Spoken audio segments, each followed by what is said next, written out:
Yesterday, after getting home from work, I asked my wife where our son Dalton was, because it was almost time for baseball practice. She told me he's in his room. As I crested the top of the stairs and approached his room, I could hear him talking to someone. It wasn't just his voice, but another as well, and I know my son's voice enough that I can tell of one isn't his. Why? Why do you have to go? Can I come with you? Where are you going? However, when I opened his door, except for Dalton, the room was empty and fell silent. My heart began to race the second I stepped in his room.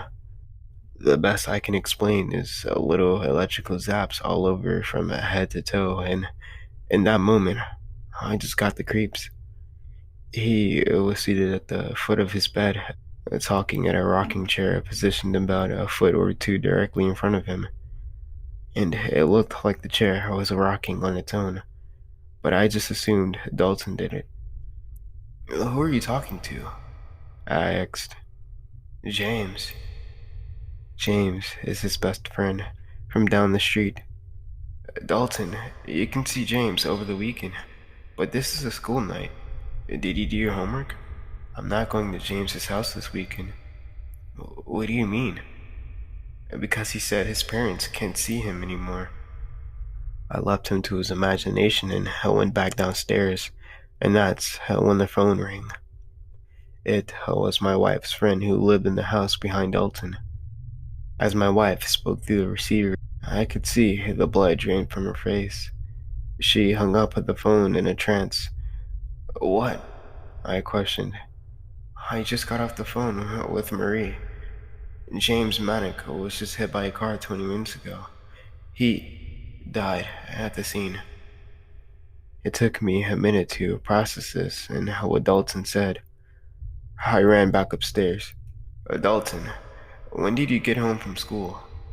After school, he replied. But that didn't tell me anything until he said, I watched Peppa Pig. Peppa Pig was on over an hour ago. Dalton should know that James is dead. I still occasionally get the feeling of shocks in the house, in unison, unexplainable chills in the air. Dalton now says that James hasn't left, but says with us now. They still play together in his room. I tried to rationalize it as Dalton's wild imagination. That was until I got home late one night to kiss him goodnight as he slept. I walked in the room in the dark and heard a strange noise emanating from the corner, a knocking sound on the wall. Then I saw it out of my peripherals. The chair was rocking gently on its own, lightly tapping the wall it was in front of each time it swung back. What was even more unsettling was that it immediately halted when I looked at it. It stopped dead, as opposed to slowly fading in stillness. And in that moment, an icy blast ran right through me for only a split second. That was last night. This morning, Dalton seemed disappointed. I asked him what's wrong. He replied with, Dad, can you tell James to stop staring at me all night? It's scaring me. This last story is called My New House Had Some Strange Rules. Since I moved in my new house, I learned a lot. But the most important thing I've learned is if something seems too good to be true, it most likely is. Let me start at the beginning. It was the summer of 2018, and I was an almost broke college graduate living off of ramen and fast food. I was really poor, and even the most apartments were too expensive. One day, I was online looking for cheap apartments and houses on sale when I found an extremely inexpensive house only a block away from my job. It had 2 floors, an attic. So, I closed the deal and moved in a week later. I was fine with the furniture the house had, and only really needed to do some vacuuming and dusting. At one point, I moved the couch to vacuum under it and found a folded up piece of paper with some odd red stains on it.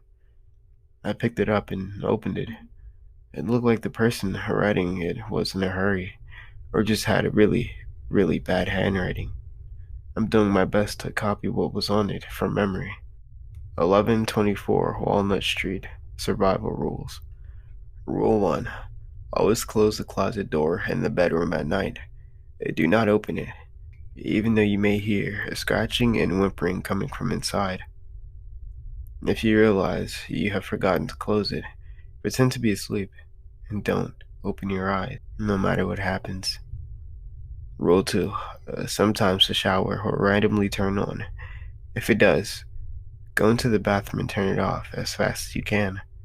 If blood is coming out instead of water, leave the room, lock the bathroom door. Do not open it until you hear the shower stop running. Rule 3. If you see a tall woman with long black hair outside between 2 and 4 a.m., lock all of the doors and windows. If she tries to come in or knock on the door, do not talk to her.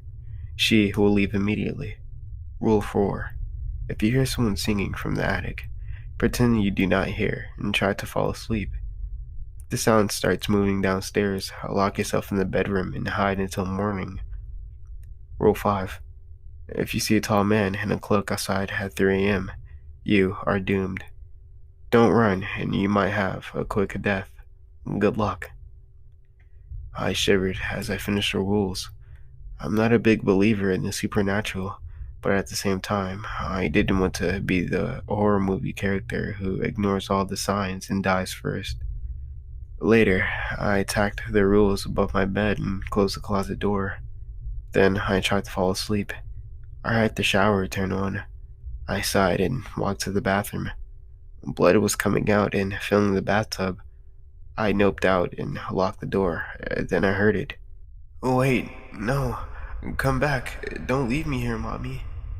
The shrieking from the bathroom continued for a few minutes. I heard a splash, then silence. The shower stopped. I cautiously opened the door. Nothing. The bathroom was empty. I must have imagined it. I stumbled into the bedroom and fell into the bed. Then, the scratching from the closet door started. I sighed again. It was going to be a long night. Okay, thank you guys for listening. I appreciate each and every one of you. Don't forget to check out all my other videos, stories, and like I said before in my last video or my last story, this specific week I'm going to try to upload for you guys every single day this week, and we're going to premiere other videos and stories later on next week. So thank you guys again for listening. I will see you guys in the next story. So don't forget to sit back, relax, and listen.